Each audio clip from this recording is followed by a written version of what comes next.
Janis Joplin, the 27-year-old pop singer or rock singer who took little more than 3 years to get to the top, was found dead yesterday in her Hollywood apartment.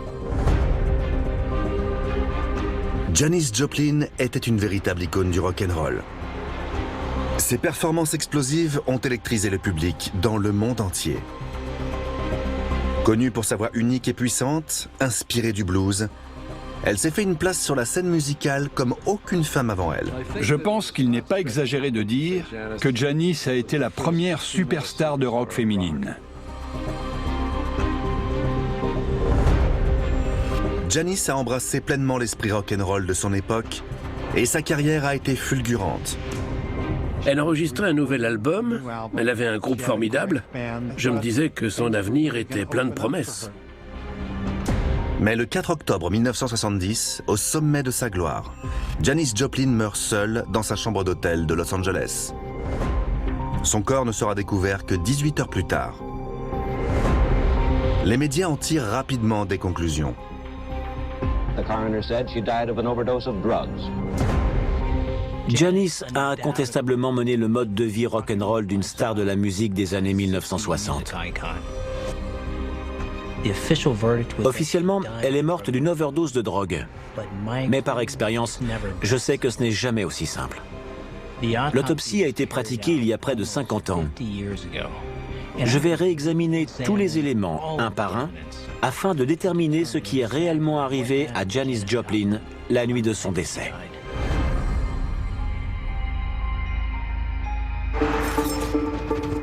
Le docteur Michael Hunter est un médecin légiste de renom. Au cours de sa carrière, il a pratiqué plus de 4000 autopsies. Aujourd'hui, il est le chef du service médico-légal d'une des plus grandes villes des États-Unis. Voici le rapport d'autopsie de Janis Joplin. Les informations qu'il renferme vont me permettre de reconstituer le cours de ses derniers jours et de ses dernières heures. Il m'aidera à comprendre exactement pourquoi cette jeune artiste pleine de talent est morte aussi brutalement. 1er octobre 1970 à Los Angeles, 3 jours avant la mort de Janis. La jeune femme se trouve au studio d'enregistrement Sunset avec son groupe. Après un album double disque de platine avec son premier groupe Big Brother and the Holding Company, Janis se lance dans une carrière en solo. L'enregistrement de cet album est un nouveau départ pour Janis, qui a traversé une période mouvementée depuis qu'elle a quitté son groupe. Elle était regonflée à bloc et positive. Elle avait l'air de dire « Vous allez voir de quoi Janis est capable ».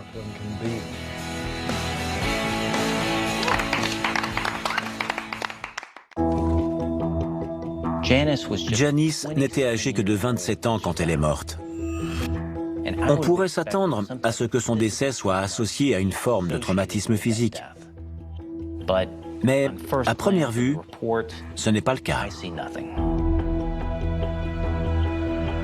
Janis Lynn Joplin naît le 19 janvier 1943 à Port Arthur, une ville pétrolière prospère de la côte texane. Elle est l'aînée d'une fratrie de 3 enfants. Elle a une enfance heureuse, mais en grandissant, ses goûts vestimentaires excentriques et son tempérament rebelle la mettent à l'écart. Elle trouve du réconfort dans la musique et elle découvre qu'elle chante bien. À 23 ans, séduite par l'émergence de la contre-culture, Janis quitte le Texas pour San Francisco. Là, on lui propose de faire des essais pour le jeune groupe de rock Big Brother and the Holding Company. On était en train de répéter et Chad l'a amenée. Elle portait un short et des sandales. Elle avait les cheveux noués en chignon. Elle avait une très vilaine peau. Elle était couverte d'acné. Elle était très ordinaire. Mais grâce à sa voix unique, Janis fait tout de suite l'unanimité au sein du groupe. Dès qu'elle s'est mise à chanter, c'était magique. Janis a modelé sa voix sur des chanteuses noires de blues comme Bessie Smith et Odetta. Personne n'avait jamais rien entendu de semblable. Aucune fille blanche ne chantait du blues. Et sa voix n'est pas son seul atout aux yeux du groupe.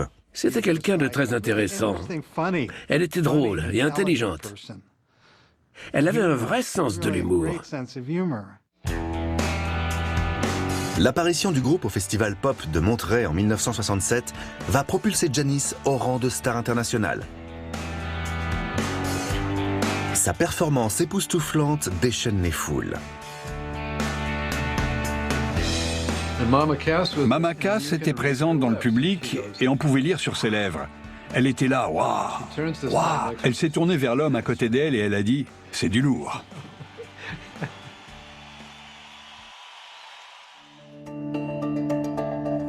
L'autre détail qui a attiré mon attention dans le rapport d'autopsie, c'est que Janis avait de nombreux tatouages sur le corps. Elle s'était fait tatouer un bracelet sur le poignet gauche, une fleur sur le talon droit et un petit cœur sur le sein gauche. Avril 1970 dans le comté de Marin. 6 mois avant sa mort, Janis organise une fête chez elle à Larkspur en Californie. Elle se fait tatouer par le célèbre artiste Ly Tuttle. Elle a dit un jour à un journaliste que le tatouage sur son poignet était pour tout le monde entier, mais que le tatouage sur son sein gauche était réservé aux garçons, une sorte de petite cerise sur le gâteau. No, it doesn't come off at all. It's real? I have another one too. Who wants to put the next question? Janis est connue pour sa sexualité débridée. Elle scrutait la foule, elle jetait son dévolu sur un jeune homme, elle le faisait monter dans sa limousine et elle le ramenait à l'hôtel. Peu de gens faisaient ça. Janis aimait le sexe tant avec les hommes qu'avec les femmes. Elle avait beaucoup de relations parce qu'elle était en manque d'affection. Elle avait besoin qu'on l'aime. Ça ne fait aucun doute. Beaucoup de gens aiment multiplier les expériences sexuelles. L'idée, c'est d'être aventureux, d'explorer sa propre sexualité. Dans le cas de Janis, c'était peut-être aussi parce qu'elle avait besoin de combler un vide. Elle ressentait une certaine souffrance qu'elle cherchait à oublier à travers le sexe. Le rapport d'autopsie de Janis indique qu'elle avait un stérilet au moment de sa mort. Mais j'ai aussi trouvé la preuve qu'elle n'a pas toujours employé un moyen de contraception, car elle a subi un avortement en 1968. À cette époque, dans notre pays, l'avortement était illégal dans la plupart des États. Elle a probablement été contrainte de se rendre dans un pays comme le Mexique pour pouvoir être opérée. Médicalement, c'était sans doute assez risqué, car les conditions d'hygiène étaient généralement très mauvaises.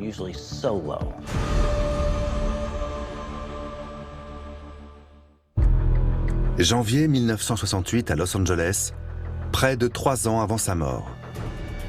Janis est dans sa loge en train de se préparer à monter sur scène. Son agent, Todd Shiftman, la retrouve étendue sur le sol, incapable de se relever.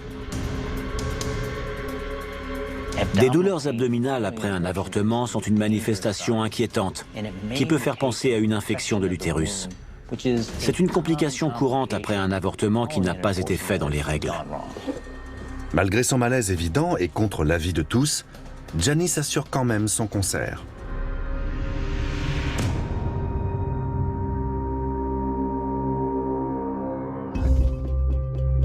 J'ai également appris dans ce rapport que peu après cet incident, Janis a été soignée dans une clinique de San Francisco afin de régler le problème.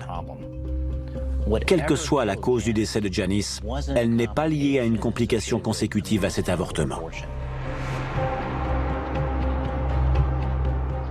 Malgré tout, il faut prendre en compte les conséquences psychologiques. Après l'avortement, Janis Joplin était assez déprimée. Elle a confié à une amie qu'elle regrettait vraiment son geste. C'était donc une période assez traumatisante. Il n'est pas surprenant qu'elle ait ressenti certains troubles, comme du stress et de l'anxiété. Je ne peux pas savoir avec certitude quel était l'état d'esprit de Janis la nuit de sa mort, ni quelles ont été les conséquences psychologiques de cet avortement. Mais c'était 3 ans avant son décès. Et je ne pense pas que cela ait pu la marquer au point de la pousser à commettre un acte irréversible.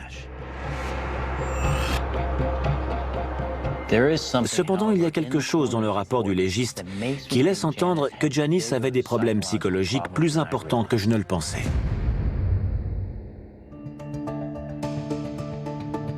Alors que tout semble sourire à la star montante du rock'n'roll, le Dr Hunter a mis au jour un élément qui suggère le contraire.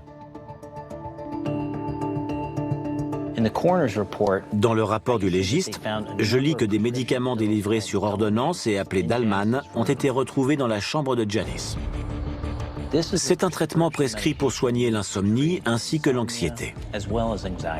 Le Dalman est une benzodiazépine, un sédatif de la même famille que le Xanax et le Valium. Son action consiste à relâcher dans le cerveau un produit chimique appelé GABA. Le GABA ralentit l'activité cérébrale et favorise la détente et l'endormissement. Si on en prend trop, le cerveau cesse de fonctionner et le corps oublie de respirer. Tout au long de sa vie, Janis a pratiqué l'automédication pour échapper à une certaine forme de souffrance. Janis a-t-elle été victime de son automédication et a-t-elle fait une overdose de somnifères?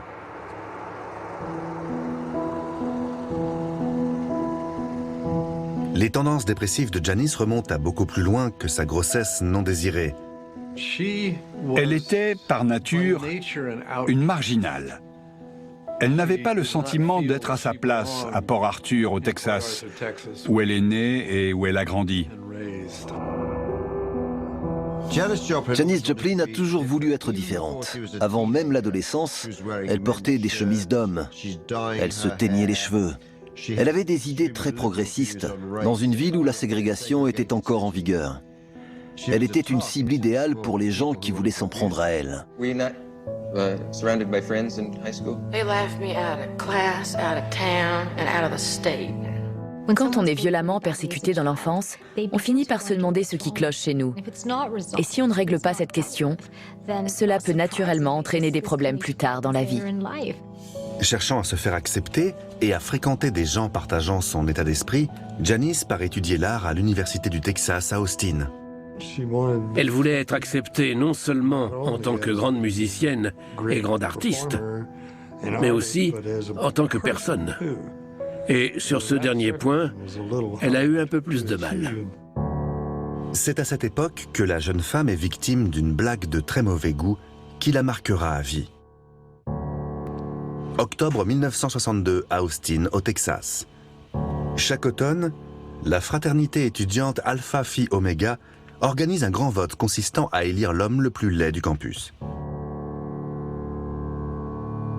Farce cruelle cette année, c'est Janis qui est élue. Quand Janis a été élu l'homme le plus laid du campus, et quand elle a appris la nouvelle, elle a éclaté en sanglots. C'était la première fois que je mesurais à quel point Janis avait souffert de ses problèmes relationnels dans sa ville natale. Elle avait le cœur brisé par une bande de mufles. Ce qu'elle a traversé au lycée et plus tard à l'université a sans doute affecté profondément l'image qu'elle avait d'elle-même, l'image qu'elle avait de son corps, et donc forcément aussi son amour-propre. C'est certainement une expérience qui l'a beaucoup marquée, et pour longtemps.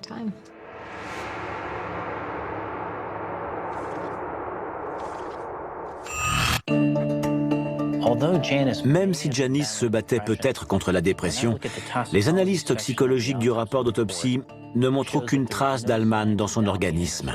Et même si ce médicament a été retrouvé dans sa chambre, je ne pense pas qu'il ait joué un quelconque rôle dans sa mort.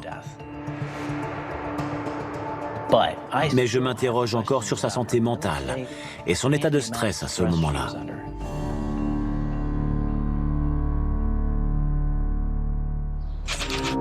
« 3 octobre 1970 à midi, 13h30 avant sa mort. Janis est dans sa chambre du Landmark Hotel à Hollywood, pendant que son groupe est en studio. Ils n'ont pas besoin d'elle, car ils sont en train d'enregistrer un morceau instrumental pour le nouvel album. Janice aimait être en studio et travailler. Mais elle détestait ne pas être en studio et ne pas travailler. Elle trouvait ces moments-là très ennuyeux. Elle pouvait rester des heures dans sa chambre d'hôtel. Elle se sentait seule. Elle s'ennuyait. Je crois que dans ces moments-là, elle s'apitoyait sur son sort. Ce n'est pas un secret, Janice buvait beaucoup. Et d'après le rapport d'autopsie, elle avait de l'alcool dans le sang au moment de son décès.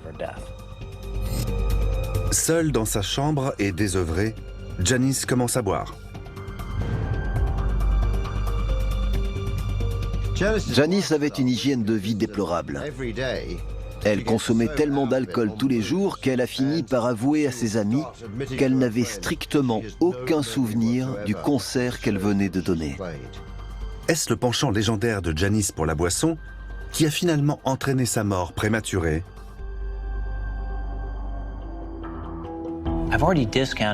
J'ai déjà écarté l'hypothèse d'une overdose de somnifères.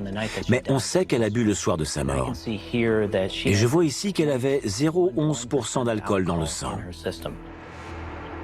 C'est assez pour être en état d'ivresse. Elle est tombée peu à peu dans l'alcool, mais elle n'était pas dépendante. Elle n'avait que 18 ans, elle n'avait pas eu le temps de devenir alcoolique, mais elle était très bien partie pour. Sur scène, Janice ne cache pas son penchant pour l'alcool. Elle a même une marque de liqueur préférée et elle n'hésite pas à en tirer profit. Elle a contacté Southern Comfort, les fabricants du célèbre alcool, et elle les a convaincus de lui offrir un luxueux manteau de fourrure en remerciement de la publicité qu'elle leur faisait pour leur boisson. Plus tard, elle a déclaré « C'était le casse du siècle. J'ai été payée pour tomber ivre-morte tous les jours pendant 2 ans. »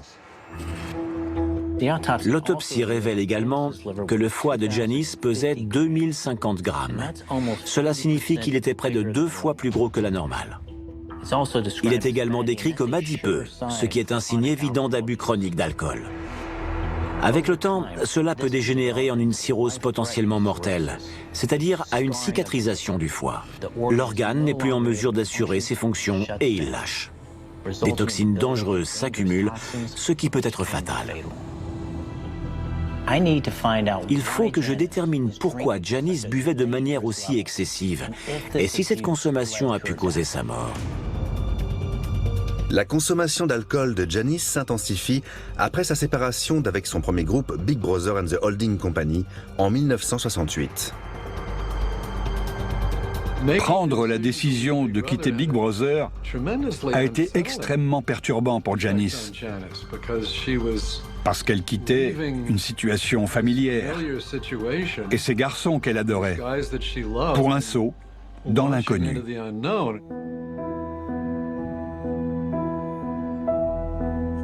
Une lettre envoyée à sa famille révèle la grande incertitude dans laquelle elle est plongée à cette période. I told you. You remember that I was going to leave Big Brother and to do a thing of my own. There'll be a whole lot of pressure because of the vibes created and also how big I am now. So we got to be super when we start playing. L'une des choses que cette famille lui a apporté, c'est un rempart contre ses propres démons. Quand Janice quitte le groupe, elle quitte également le confort qu'il lui offrait, la protection qu'il lui offrait contre ses idées noires et contre toutes les difficultés qu'elle rencontrait. Le groupe était très soudé. Il faut donc qu'elle trouve autre chose.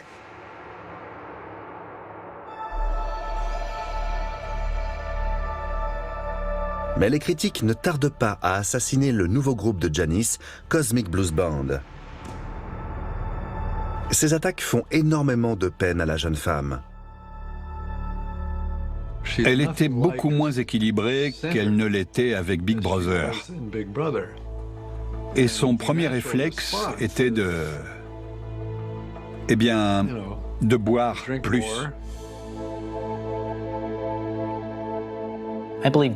Je pensais que Janice était peut-être dépendante de l'alcool, mais quand je parcours le rapport d'autopsie, rien n'indique qu'elle avait une cirrhose.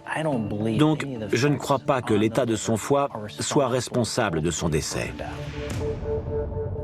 J'ai trouvé quelque chose dans le rapport du légiste qui me fait dire que Janice se battait contre autre chose que simplement l'alcool. L'autopsie dit que 4 cachets et demi de Lily 172 ont été retrouvés dans un tiroir de la chambre de Janice. D'après moi, ces cachets ont été mal étiquetés, car je ne trouve aucune référence à ce médicament. Nulle part. En revanche, ce que j'ai trouvé, c'est une pilule appelée J72. C'est de la méthadone. C'est un médicament prescrit généralement aux toxicomanes qui essaient de se désaccoutumer de l'héroïne. Je remarque également que le légiste a relevé ce qui ressemble à d'anciennes traces de piqûres d'aiguille. Cela indique clairement qu'elle a pris de l'héroïne par le passé, et il se peut qu'elle essayait d'arrêter. Je pense que Janice est passée à l'héroïne à un moment donné en 1967, quand elle a commencé à fréquenter un homme qui était plus jeune qu'elle, qui avait au moins 2 ans de moins qu'elle. C'était un beau garçon, et c'est là qu'elle est tombée dans l'héroïne. J'ai commencé à voir Janice consommer régulièrement de la drogue pendant son année avec Cosmic Blues. Le rituel consistait à rejoindre le plus vite possible l'hôtel après un concert pour se défoncer.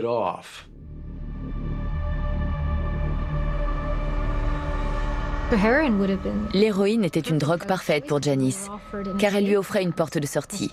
Elle échappait à son passé, elle échappait aux soucis liés au fait qu'elle était devenue une star du jour au lendemain, elle échappait à sa difficulté à se lier avec les gens autour d'elle, elle échappait à tout ce qui l'inquiétait. C'était la drogue parfaite. Au plus fort de sa consommation d'héroïne, Janice dépense jusqu'à 1 500 $ tous les 3 jours. Entre 1968 et fin 69, elle a fait 6 overdoses d'héroïne.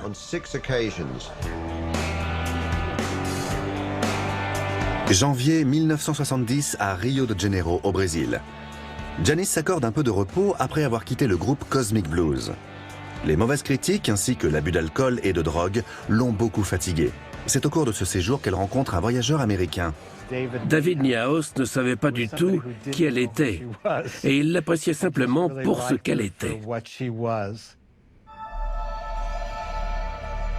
David l'aide aussi à décrocher de l'héroïne.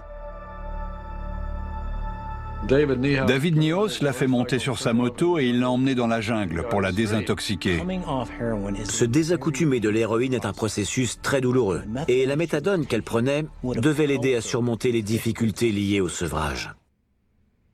Comme nous tous, je pense qu'elle recherchait la bonne personne. Et si quelqu'un était prêt à prendre le temps d'aider Janice à être clean, ça m'allait. Janice rentre du Brésil débarrassée de son addiction à l'héroïne et avec un petit ami stable. L'héroïne est l'une des drogues qui crée la plus forte dépendance. Les héroïnomanes traversent d'intenses périodes d'euphorie quand ils en consomment. Mais une fois que les effets se sont dissipés, la descente est tellement douloureuse et la désintoxication tellement difficile qu'ils cherchent généralement à en reprendre le plus vite possible. Comme Janice a consommé cette drogue pendant plus de 3 ans, elle devait avoir une très forte dépendance à cette drogue. Tenter de se libérer de sa dépendance à l'héroïne est une véritable épreuve pour quiconque doit y faire face. Mais Janice baignait dans un milieu qui encourageait la consommation de drogue. Et dans ces conditions, j'ai tendance à penser qu'elle n'avait aucune chance de s'en libérer. Mars 1970 dans le comté de Marin. 7 mois avant sa mort. Janice et David vivent ensemble dans la maison de Janice à Larkspur. Après un week-end à la neige, David rentre chez lui et surprend Janice au lit avec une autre femme. Une ex-petite amie appelée Peggy Caserta. Janis Joplin et Peggy Caserta étaient amies, mais aussi amantes. Je pense que leur relation reposait essentiellement sur l'héroïne qu'elles prenaient ensemble. David Niaos l'a quitté en lui disant « Il n'est pas question que je te regarde te détruire une nouvelle fois. » Elle avait trouvé en David quelqu'un qui se souciait d'elle. C'était même peut-être la première personne à la voir vraiment, à la comprendre et à faire attention à elle. La perte de David est très douloureuse, mais c'est aussi le déclic dont elle avait besoin. Le message était clair, on ne peut pas obliger quelqu'un à se sevrer. Il faut que la personne le veuille vraiment. Et au cours de cet hiver et de ce printemps, Janice s'est reprise en main. Et elle a décroché.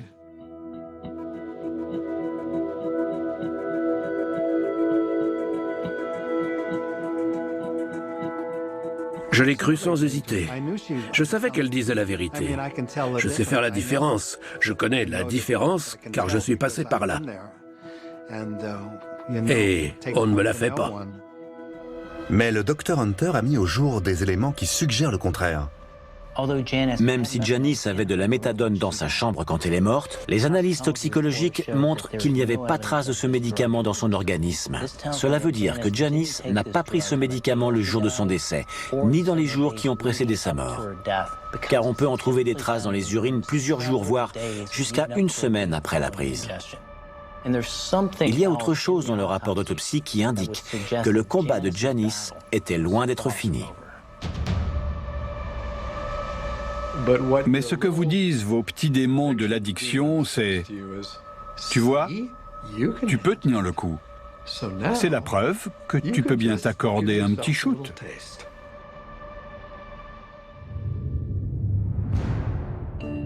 Le médecin légiste Michael Hunter s'appuie sur le rapport d'autopsie de Janis Joplin pour tenter d'établir la cause de son décès.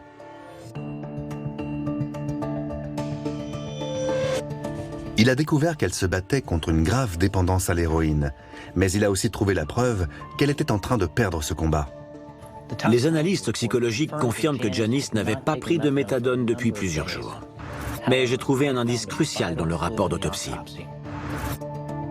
Des traces de piqûres ont été relevées sur son bras gauche.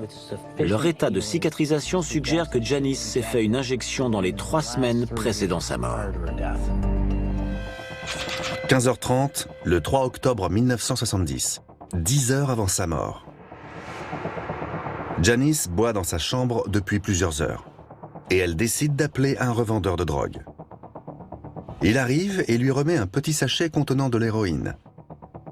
Janice range le sachet dans un tiroir et se prépare à retourner au studio. Après s'être donné autant de mal pour décrocher, pourquoi arrête-t-elle de prendre de la méthadone et pourquoi recommence-t-elle une fois de plus à prendre de l'héroïne? Septembre 1970 à Los Angeles, 3 semaines avant sa mort. Janice se trouve dans le hall du Landmark Hotel quand elle tombe sur son ancien revendeur de drogue. Il lui dit qu'il est là pour fournir son amie Peggy Caserta. Peggy Caserta séjournait au Landmark Hotel de Los Angeles à la même période que Janice. Mais Janice l'ignorait complètement. En fait, elle n'avait pas vu Peggy depuis environ 3 mois. Elle essayait sérieusement de se couper des gens avec lesquels elle partageait de l'héroïne, avec lesquels elle se droguait. Dans cette interview, Peggy Caserta explique ce qui s'est passé ensuite. She called the room and she said, "Bring me some." And I said, "No." And she said, "Don't think that if you don't give me some, I can't get it, because I can get it the same way you got it. So bring me some. Let's get high." We did. And she started using again. Janice était prise dans le cercle vicieux de l'addiction et donc de l'autodestruction. Alors même s'il lui arrivait des choses positives, l'emprise que l'héroïne, l'emprise que cette dépendance avait sur elle la rattrapait toujours. Elle a peut-être pensé qu'elle pouvait contrôler sa dépendance, mais c'est sa dépendance qui la contrôlait, et c'est là qu'était le danger. Les drogues ont un effet puissant sur les centres cérébraux de la mémoire. Le fait de voir son dealer a pu déclencher un afflux de dopamine, un composé chimique qui provoque une sensation de bien-être. Cela entraîne une association positive avec le souvenir de l'héroïne et en conséquence, une envie irrépressible. Fort de cette information, on ne sera pas surpris que Janice se soit une nouvelle fois tournée vers l'héroïne. Et ma prochaine découverte le confirme. Les analyses toxicologiques indiquent que Janice avait de la morphine dans le sang et dans la bile. C'est révélateur de la présence d'héroïne dans l'organisme. C'est la preuve irréfutable que Janis Joplin a consommé de l'héroïne la nuit de sa mort.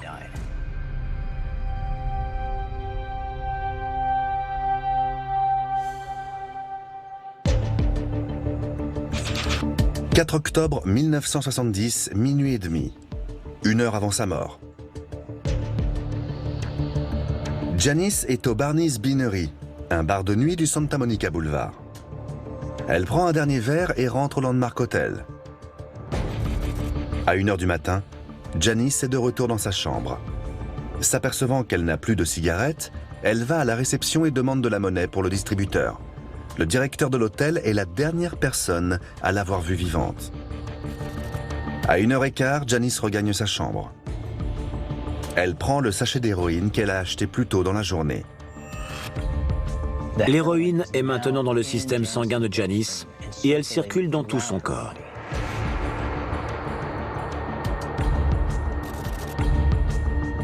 Une heure et demie du matin. Janice commence à se déshabiller. À présent, Janice ressent les propriétés sédatives de l'héroïne. Elle s'évanouit, s'égratignant les lèvres sur la table de nuit en tombant. À partir de cet instant, personne ne sait exactement ce qui s'est passé. Car son corps ne sera découvert que 18 heures plus tard. 19h30 le même jour. Le tourneur John Cook vient vérifier que Janice va bien, car elle ne s'est pas présentée à une séance d'enregistrement au studio. Il la retrouve morte sur le sol de sa chambre. J'avais ce sentiment très net qu'il n'y avait personne. Et en effet, il n'y avait personne. Mais il y avait le corps de Janice. Je me suis approché, je l'ai touché. Son esprit était parti depuis longtemps. Ce n'était pas de la chair vivante.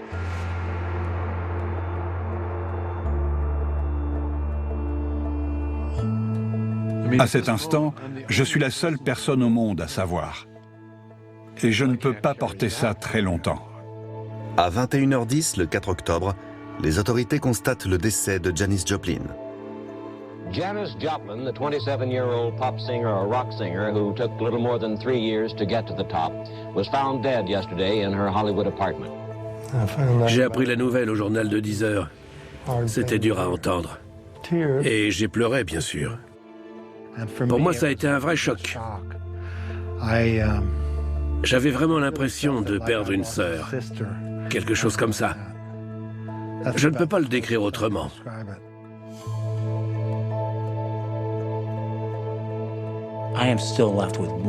Une question cruciale reste encore en suspens. Je ne suis pas convaincu que Janice soit morte d'une simple overdose de drogue. Janice était une consommatrice de drogue aguerrie qui avait survécu à plusieurs overdoses. Quand les autorités sont arrivées sur place, elles ont trouvé le petit sachet d'héroïne rouge, mais elles ont noté qu'il s'agissait d'une toute petite quantité. En tout cas, pas une quantité suffisante pour faire mourir par overdose une toxicomane endurcie. Alors, qu'est-ce qui a bien pu la tuer? La réponse se trouve peut-être dans la position anormale dans laquelle elle a été retrouvée. L'autopsie montre que Janice présentait des lividités cadavériques sur la partie gauche de son corps et sur la partie droite de son visage. Les lividités cadavériques sont une décoloration de la peau qui survient sur certaines parties du corps après le décès. Quand le cœur cesse de battre, le sang se déplace par gravité, ce qui met en évidence les parties du corps en contact avec le sol. La position dans laquelle Janice est tombée a dû entraîner une torsion du cou et a peut-être obstrué ses voies respiratoires. Une mort de cette nature s'appelle une asphyxie positionnelle. Après avoir pris de l'héroïne, Janice s'est-elle évanouie dans une position qui a gêné sa respiration au point de l'étouffer? Elle était tombée du lit. Elle était dans une position très bizarre et anormale sur le sol. Identifier une asphyxie positionnelle nécessite de voir le corps. Le légiste doit se rendre sur place et interpréter différents éléments. Mais sur le rapport d'autopsie, rien n'indique que cela a été fait. Donc, je vais écarter cette hypothèse. Ce n'est pas la cause de la mort de Janice. Ce qui me ramène au combat que Janice menait contre l'héroïne. Sa mort pourrait-elle être due au fait qu'elle avait récemment recommencé à consommer ce produit? Une des principales causes d'overdose est de reprendre de la drogue après une période d'abstinence. Souvent, le drogué calcule mal la dose, sans se rendre compte que sa tolérance n'est plus aussi grande. Et cela peut être fatal. Je me suis dit qu'elle avait dû commettre une erreur que beaucoup de junkies ont faite. Pour une raison ou pour une autre, on s'offre une sorte de récompense, où on revient à une dose qu'on prenait du temps où on consommait plus régulièrement. Mais je ne crois pas que ce soit le cas. J'ai trouvé une preuve cruciale qui, je pense, permet de comprendre exactement pourquoi Janice est morte. Et cet élément montre que Janice n'avait aucune idée de la dose qu'elle allait s'administrer.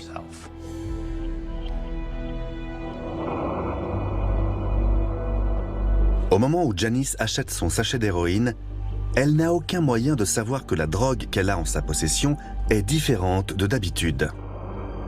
Cette preuve ne se trouve pas dans le rapport d'autopsie, mais dans une note rédigée plusieurs années plus tard par l'un des médecins légistes. Il déclare avoir analysé le contenu du sachet rouge retrouvé dans la chambre de Janice et ses conclusions sont étonnantes. La pureté en héroïne d'une dose est habituellement de 3 à 5%. La drogue que Janice s'est injectée présentait une pureté de l'ordre de 50%. Janice a peut-être consommé une quantité d'héroïne à laquelle elle était habituée par le passé, mais à cause de la puissance de cette drogue et de son récent sevrage, elle n'avait aucune chance. Le revendeur de drogue de Janice avait la réputation de toujours faire analyser son héroïne par un pharmacien afin de s'assurer qu'elle n'était pas mortelle. Mais ce week-end-là, le pharmacien qui avait l'habitude d'analyser l'héroïne n'était pas en ville. D'ailleurs, Janis Joplin n'est pas la seule à être morte. D'autres toxicomanes de Los Angeles sont décédés après avoir acheté la même marchandise. Cela a radicalement transformé mon point de vue sur la mort de Janice. Elle a été prise au piège. Elle s'attendait à ce que l'héroïne soit beaucoup plus faible. Et cette dose, trop importante, l'a tuée sur le coup. On ne saura jamais quel était l'état d'esprit de Janice la nuit où elle est décédée. Mais je pense que la cause de sa mort est une overdose de drogue accidentelle, due à une héroïne anormalement pure, que son corps n'a tout simplement pas pu supporter. Après avoir passé en revue tous les éléments du rapport d'autopsie, le Dr Hunter peut enfin reconstituer le fil des dernières heures de la jeune femme. Il faut d'abord mélanger l'héroïne avec de l'eau pour qu'elle soit injectable. Quelques secondes suffisent pour que le produit se répande dans tout son système sanguin. Presque immédiatement, Janice commence à ressentir les premiers effets euphorisants. À mesure que l'héroïne se décompose en morphine, Janice éprouve un sentiment intense de relaxation et de moins en moins de tension. Mais l'héroïne très puissante commence à prendre le contrôle de son système nerveux central. Incapable de gérer les effets sédatifs extrêmes, sa respiration commence à ralentir de façon spectaculaire. Le cerveau de Janice manque désormais d'oxygène et elle s'évanouit. Son rythme cardiaque continue de ralentir.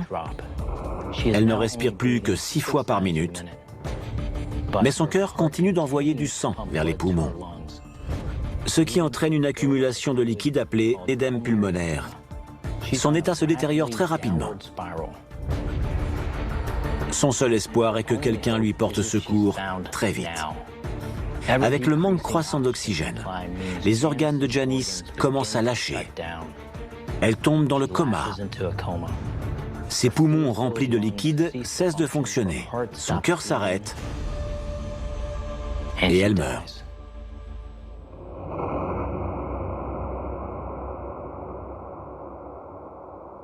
As Joplin once said, maybe I won't last as long as other singers, but I think you can destroy yourself today by worrying about tomorrow.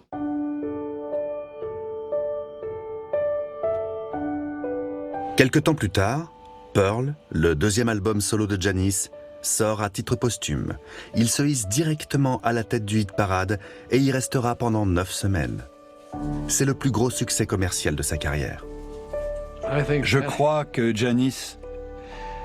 Je crois qu'elle avait décidé que l'excès serait sa devise. Vous savez, elle ne voulait rien rater. Elle voulait profiter à fond de la vie. Et elle voulait tout essayer, tout expérimenter et prendre des risques. Ça faisait partie de sa personnalité. Janis n'est plus, mais elle réserve une dernière surprise à ses amis. Je me rappelle qu'il y a eu une fête. Elle avait rédigé un testament avec son avocat. Et elle avait laissé plusieurs milliers de dollars dans son testament pour que ses amis organisent une fête au cas où elle mourrait. Tout le monde s'est défoncé, l'alcool coulait à flot, on a essayé de se lâcher et de s'amuser parce que c'est ce qu'elle aurait voulu. Je me souviens d'elle comme d'un génie de la musique. Et je chéris son souvenir. Car c'était un être humain important.